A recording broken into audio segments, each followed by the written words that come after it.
Hello, everyone. Welcome to the Philly Fast Break podcast. I'm Sean Kennedy with Philly Fast Break. On the line with me is our NFL handicapper, Dan Erda. We're going to briefly go over week 4 and then dive into the week 5 action in the NFL and go over best bets for the week. Before I do, I want to thank our sponsor, joannaplatt.com, for all your life and relationship coaching needs. That's at joanna-platt.com.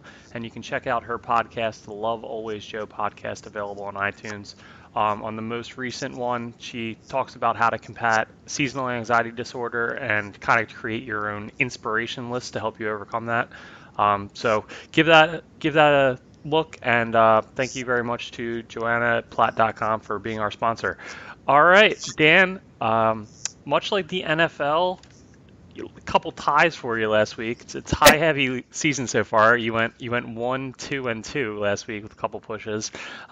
Anything jump at you in the week 4 slate?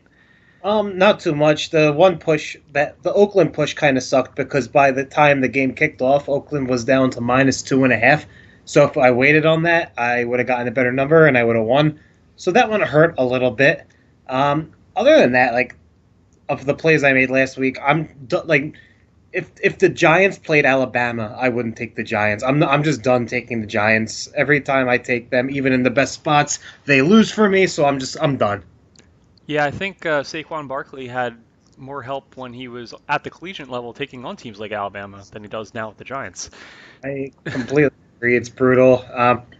Saquon Barkley is great. I think it's very hard to say anything bad about him, but this is why you don't take a running back at 2 when your quarterback is Eli Manning playing the way he's playing.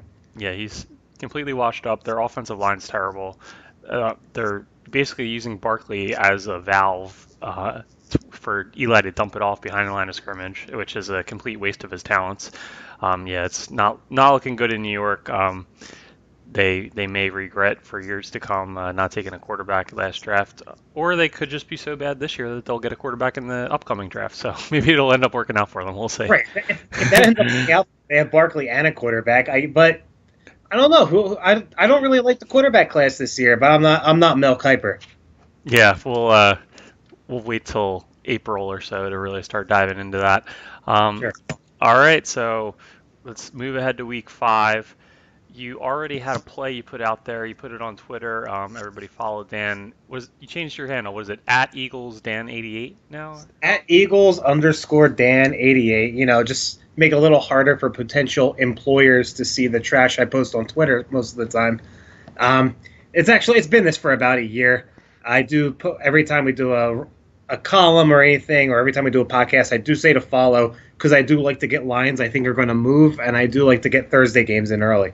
All right, so along with the trash you post there on Twitter, you did have a play which is already looking pretty good. You had teasing the Patriots down to -4, and you're getting Texas A&M at a pick'em. So the Patriots are already up 24-3 at the half as we are recording this over the Colts. So that's looking pretty good for you. We'll see how Texas A&M does and whether the Patriots can hold on and get what should be an easy cover, teasing that down to -4. But most people tuning in want to hear about NFL Sunday slate. So talked offline. Seems like you had a full docket of bets for us to discuss this week, Dan. So why don't you jump into your first one for Sunday? Well, before we get started, the one thing I didn't ask you is, how many plays do you have this week? This week I have 3. All right, so I have 6. You have 3. So we'll go at a 2-to-1 rate. All right, go. Fire away with two for me then. All right, so I'll try to make it quick. I like Kansas City -3 at home against Jacksonville. I understand Jacksonville has a very good defense, but Kansas City has just looked unstoppable. It's hard to explain how bad of a spot it was for them on Monday night, on the road, in Denver, in the altitude. Denver was a hungry team in need of a win, and Kansas City still pulled it off. Now they're home in Arrowhead against Jacksonville, and I think this line is giving a little bit too much credit to the Jacksonville defense. I think Kansas City's decided to keep playing until they give you a reason not to. Yeah, I don't hate it. My only concern would be that last week with Denver, we saw how a dominant pass rush can kind of give Mahomes a little bit of trouble. He struggled for the entire first half and he turned it on the second half, but you saw down the stretch of the game, Von Miller was subbing out and he was getting tired, so that pass rush wasn't quite as effective as it was earlier in the game. With Jacksonville, they have a very deep defensive line. They have a lot of guys they rotate in that can get after the quarterback. So that would be my only concern. Would be that we have a little bit of evidence that they can that sort of thing can affect Mahomes. So maybe that's a little something to worry about as far as Jacksonville this week. But yeah, I mean KC at home, they seem to be just really firing all cylinders offensively, and I don't trust Blake Bortles as bad as the KC defense is to keep up with the Chiefs in a shootout. So yeah, it seems reasonable play. Like that would just be my one word of caution, something to think about if you are backing KC -3 this week. But all right, so KC -3, your second play of the week here. What's the next one in this 2-pack for you here? Next one I like is Detroit Lions. Pick 'em at home against the Packers. Packers are not the same team on the road. They're coming off a win at home against Buffalo, which we won with them. As awesome as it was to get the win with Green Bay, they only scored 22 points. Luckily, Buffalo scored 0. Green Bay did not look sharp, and after the game, there was a little bit of griping between Aaron Rodgers and Mike McCarthy. It seems like the offense is not on the same page. Furthermore, all of Green Bay's top 4 receiving options did not practice today. So while I'm sure some of them will be okay for Sunday, it does look like there's going to be the injury bug affecting the team. And Green Bay just has not looked that great on the road. They got smoked by Washington, and Detroit, everyone thought Detroit was going to be a train wreck after week 1. Rookie Sam Darnold completely tore them apart in Detroit. Since then, they've kind of gotten their stuff together. They have 3 really good receiving options. They still have Matt Stafford, and Kerryon Johnson's coming on pretty well. I like them in this spot at home to get the victory. I'm sorry, losing to Dallas does not qualify as being a train wreck. No, they come home. I like the zigzag theory. Yeah, I know. I actually, I can see the angle here. Green Bay, everybody's looking at that. They started out as a 1.5-point favor on the road. It's been bet down to a pick'em, as you mentioned.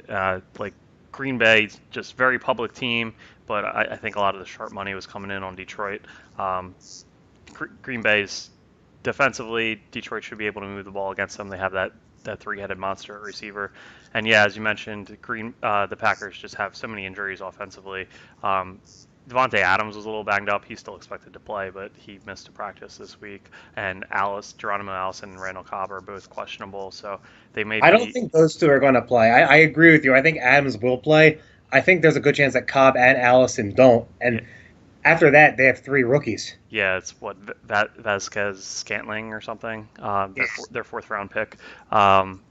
He'll be filling in. So yeah, they're really depleted with their skill position players, and then I think Detroit is just back home. I think they'll have a better showing, kind of similar to 2 weeks ago when we were at home and how they looked against New England. Exactly. I'm thinking of that game, and I'm thinking of the Packers game at Washington. I'm thinking of those 2 teams showing up to play this week. Yeah, it's kind of a weird line because public perception thinks the Packers are a lot better than the Lions, and the line moving towards Detroit is a little suspicious. So, all right, Detroit out of pick'em for you. I'll give you one of mine for this week.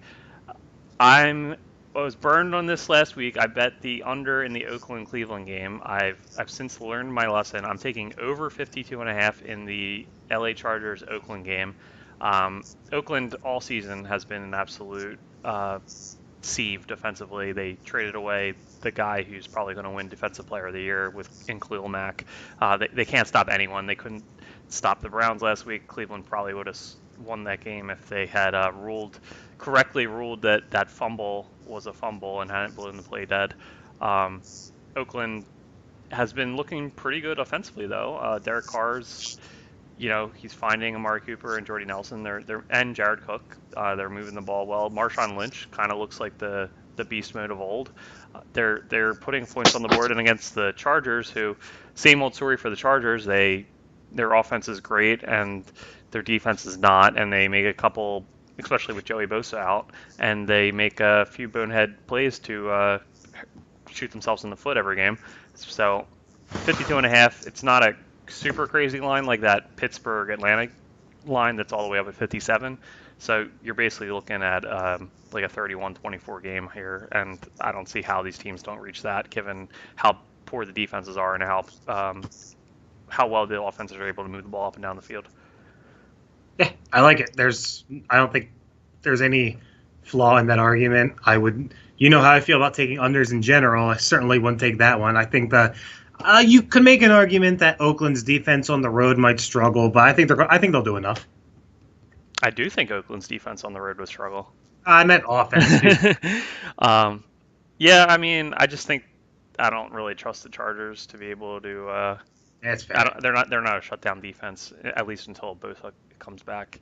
They haven't been getting a pass rush. Teams have been throwing all over them. So, yeah, over 52.5 Chargers Oakland. That's my first play for the week. All right, two more, Dan. Fire away. All right, I will use what you said as a segue. You talked about the Cleveland Browns in that game against Oakland.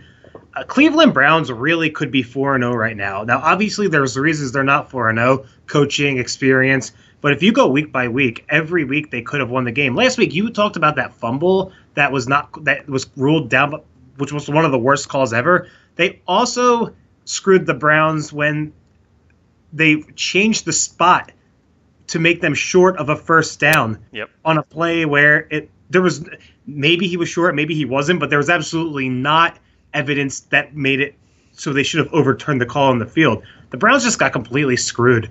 I like this team. I'm going to take them +3 at home against the Ravens. The Ravens have played very well so far. We have a lot of evidence that Joe Flacco is not as good as he's playing this year. They're on the road. We saw them on Thursday night on the road against the Bengals. Look like a completely different team. And Cleveland is going to be fired up. They have their guy. They have their Baker Mayfield. Fans, when something like this comes along and the fans can feel it, it's going to be completely crazy vibe. This is going to be his first home start. I think they're going to go nuts, and I think Cleveland's going to come away with the win. So I'll take the 3 points. Yeah, Cleveland getting the Cleveland bad breaks that only a cursed franchise like the Browns can happen, and I think the main reason is Hugh Jackson for why they don't have a couple more wins. I don't know about this one. I think the Ravens have been playing really well. This will be Mayfield's first time against a really quality defense. He looked great against Oakland, but as I just discussed, Oakland's defense is horrendous. Sure. So I think the Ravens could possibly give him some trouble. And, ever since they drafted Lamar Jackson, Joe Flacco seems like he decided to become a real NFL quarterback again.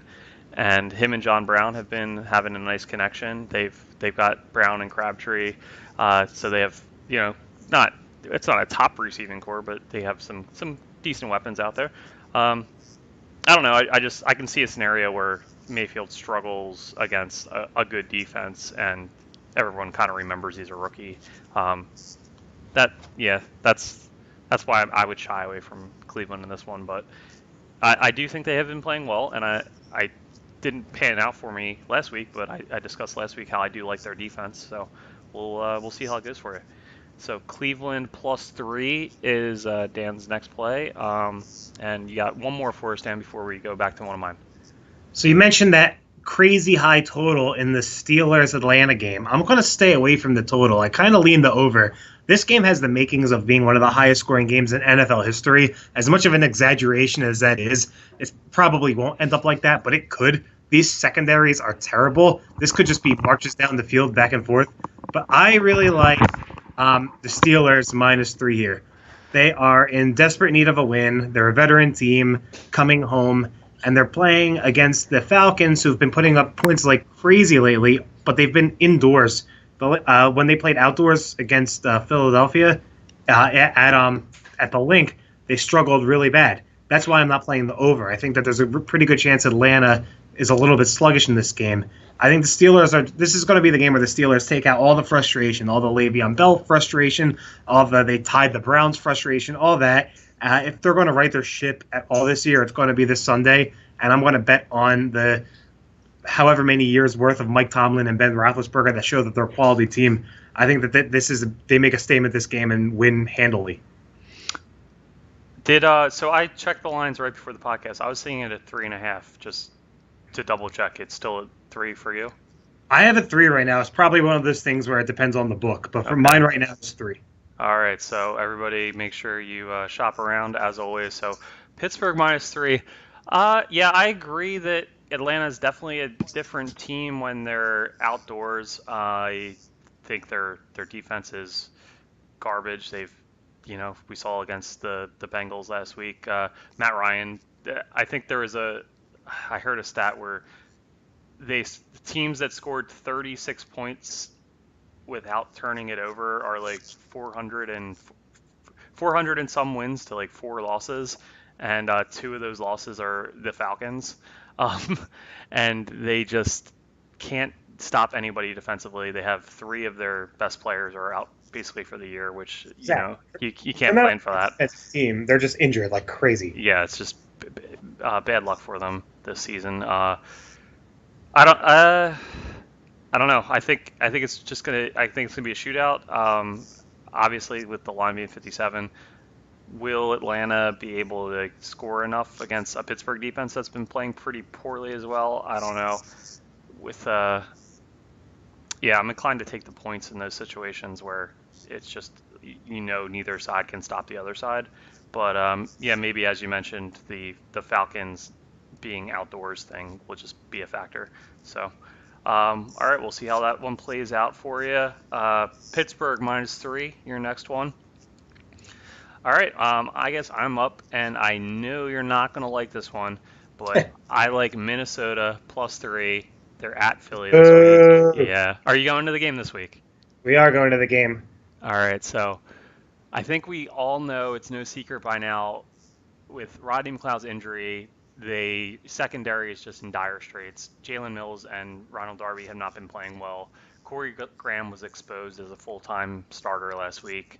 He was responsible for I don't even know what he was doing on that 4th and 15 in overtime. He had no other receivers on that side of the field, and then he just watched Tavon Taylor run an out pattern past the sticks and didn't even adjust to him at all.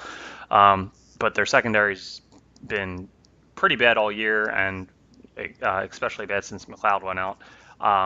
Of course, the Vikings are one of the best passing attacks in the league. They have what I would call maybe the best 1-2 punch as far as wide receivers on the single team go with Adam Thielen and Stephon Diggs.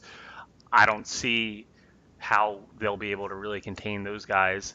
And then offensively, the offensive line has been struggling, and they're not the same unit they were last year. And Carson has looked pretty good, but he's still not as mobile as he was pre-injury. He's still kind of working himself back into that.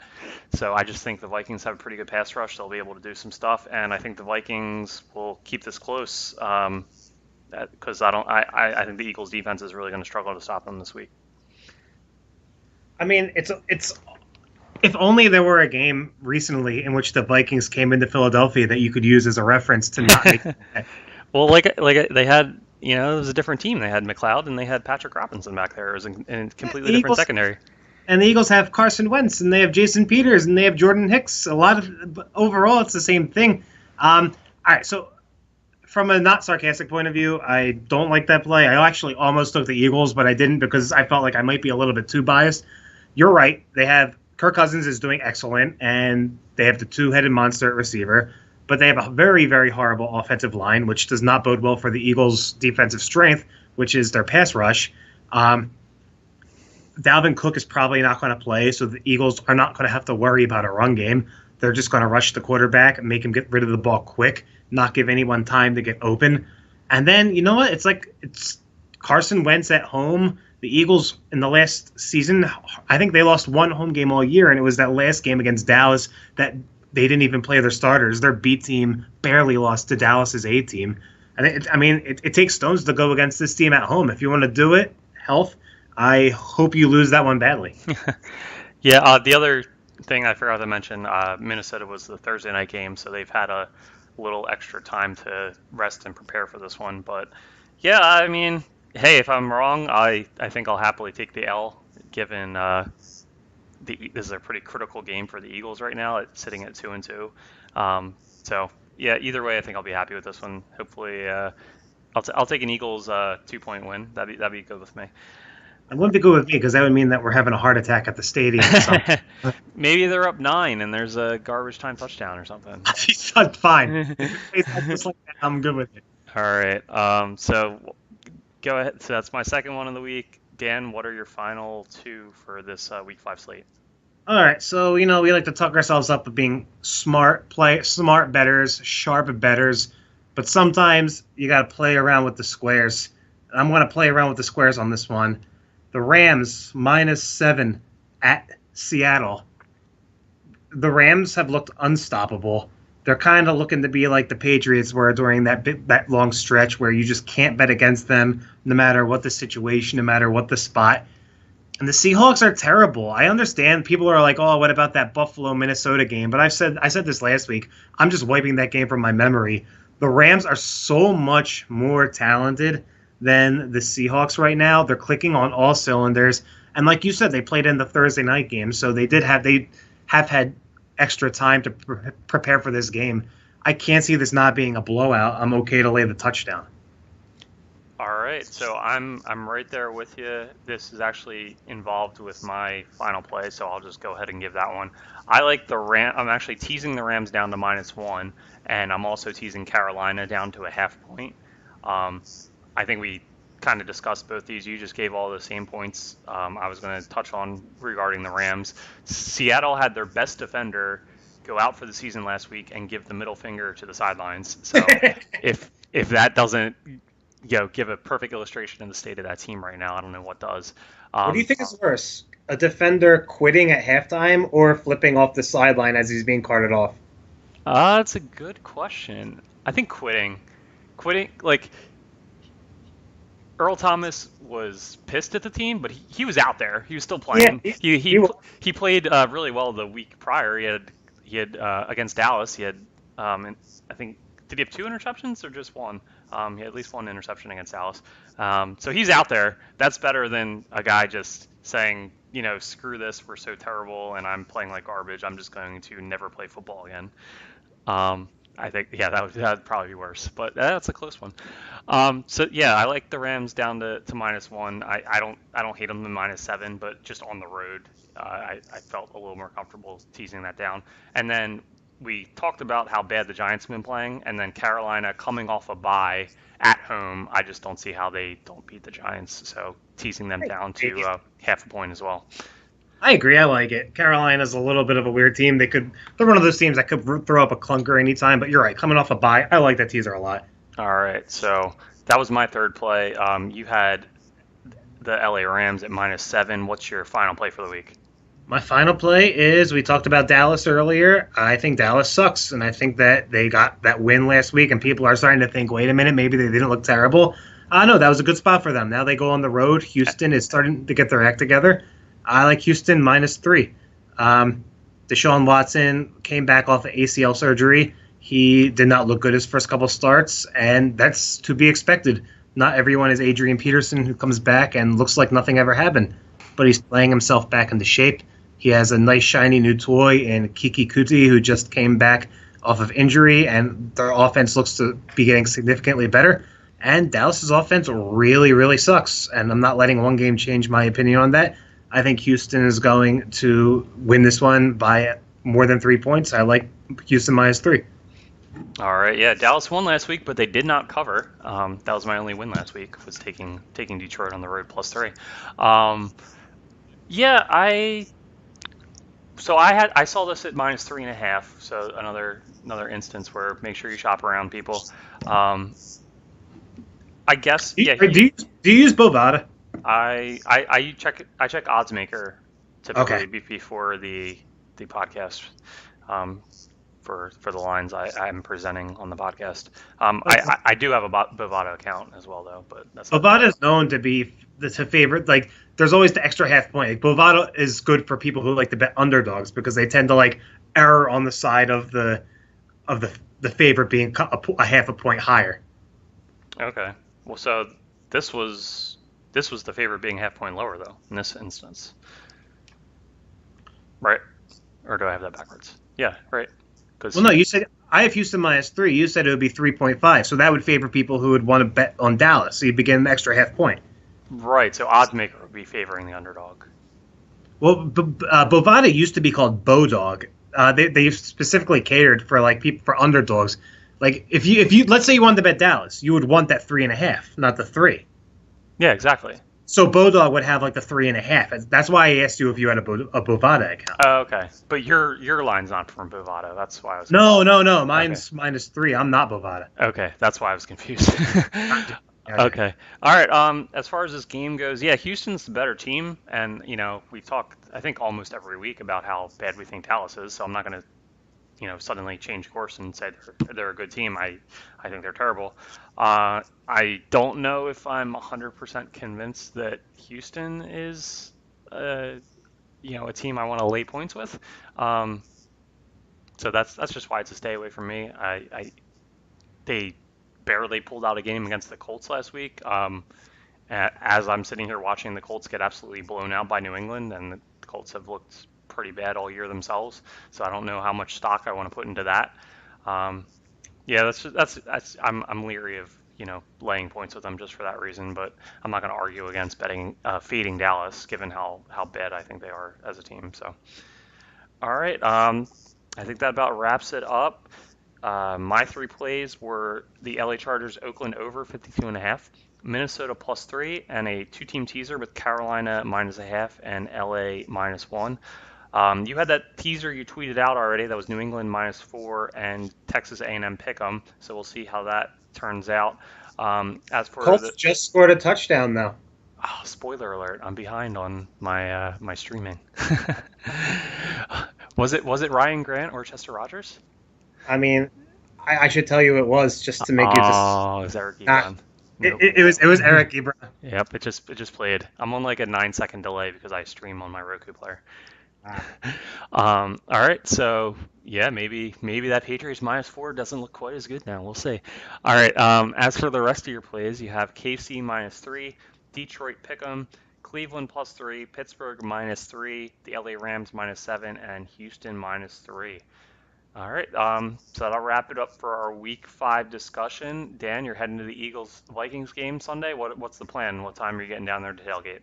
I mean, we'll probably get down there at 11:30. The game starts at 4:25. That'll give us a nice solid amount of time to tailgate, and it'll be fun. It'll be great. The one thing that does stink is I'm going to miss basically the entire full slate of action, and I'm sure by 4 o'clock my cell phone's going to be on low battery.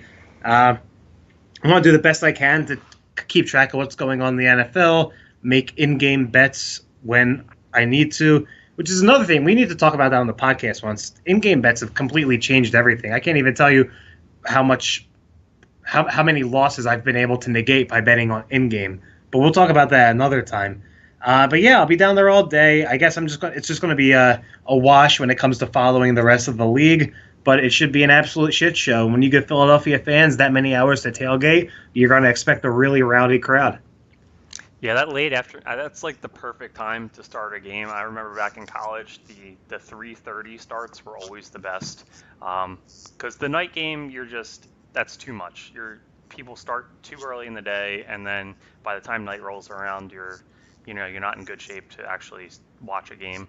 And then noon was just too early. So 3:30 in college was always the perfect game slot in my opinion. So that's kind of similar as far as the 4:25 game goes with the NFL. All right. So Dan, enjoy that, and good luck with all your bets this week.